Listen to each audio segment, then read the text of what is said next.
ចឹងអ្នកទាំងអស់គ្នាដល់ដំណាក់កាលនេះដើម្បីបំបត្តិ select នេះអ្នកទាំងអស់គ្នាត្រូវចុចបាទដល់បំបត្តិ select ត្រូវចុចលើសញ្ញានេះមកបាទសញ្ញា select នេះនឹងបំបត្តិ select នេះហើយនេះចង់បំបត្តិ select នេះ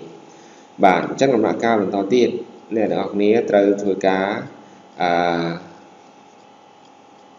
masking layer មានន័យថា layer យើងមាន2គឺ layer លេខ0និង layer លេខ1អញ្ចឹងដើម្បីដំណើរការបានទៅបន្តទៀតអ្នកនរគ្នាត្រូវmasking layer នេះបាទអ្នកនរគ្នាត្រូវឈរលើ layer លេខ1ដែលជា layer រូបរបស់អ្នកនេះហើយអ្នកនរគ្នាត្រូវចុចសញ្ញា option មួយនេះគឺ adding layer mask បាទចុចលើសញ្ញានេះមកបាទអញ្ចឹង layer របស់នេះនឹងក្លាយទៅជា layer បាទពណ៌សបែបនេះ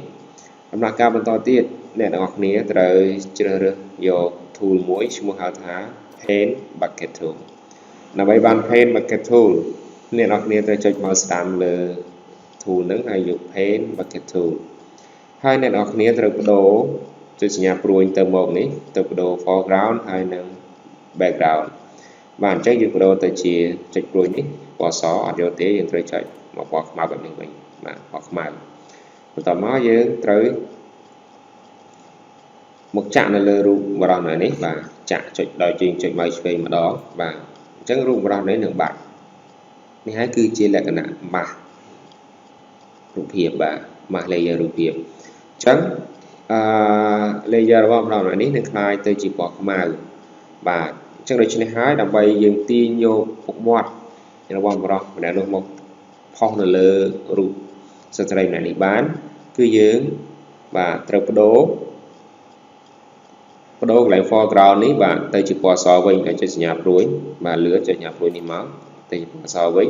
បន្ទាប់មកយើងត្រូវជ្រើសរើសយក brush tool បាទចុចមើលស្ដាំលើឧបករណ៍នេះយើងយក brush tool បាទបន្ទាប់មកអ្នកនរគ្នាត្រូវចុចមើលស្ដាំលើរូបភាពអ្នកនរគ្នាត្រូវយក soft brown បាទ soft brown គឺរូបភាពរបស់យើងនឹងឃើញជាផ្ដានអត់សូវច្បាស់បានទេដើម្បីមើលទៅសមនឹងរូបមែនតើឲ្យដូចជារូបមែនតើអញ្ចឹងអ្នកគ្នាចាប់ផ្ដើមអូសមកបាទអូសនៅលើចង្កាហើយមុខមាត់របស់មនុស្សស្រីនេះមកនឹងមានពុកមាត់បាទដែលយើងផ្ដានចេញពីរូបរបស់មនុស្សប្រុសម្នាក់នោះបាទបែបនេះបាទបានហើយអញ្ចឹងបើសិនជាត្រង់ចំណុចខ្លះបាទចំណុចខ្លះគឺវាមានលើសអញ្ចេះបាទសអញ្ចេះទីខ្ញុំធ្វើទៅសច្បាស់អញ្ចេះអញ្ចឹងបើសិនជាអ្នកគ្នាចង់លុបចំណុចណាដែលលើសដូច្នេះអ្នកគ្នាត្រូវបដូរ foreground នេះមកពណ៌ខ្មៅវិញបាទពណ៌ខ្មៅវិញហើយអ្នកគ្នាចាប់ផ្ដើមអូសដើម្បីបំបត្តិកន្លែងណាដែលលើសបាទអញ្ចឹងពណ៌ខ្មៅគឺសម្រាប់លុប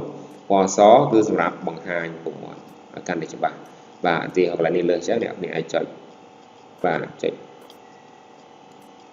បាទលុបឲ្យស្អាតបាទបាទអញ្ចឹងលំហាត់ទី2របស់យើងនៅក្នុងមេរៀនទី5ដដែលគឺយើងប្រើ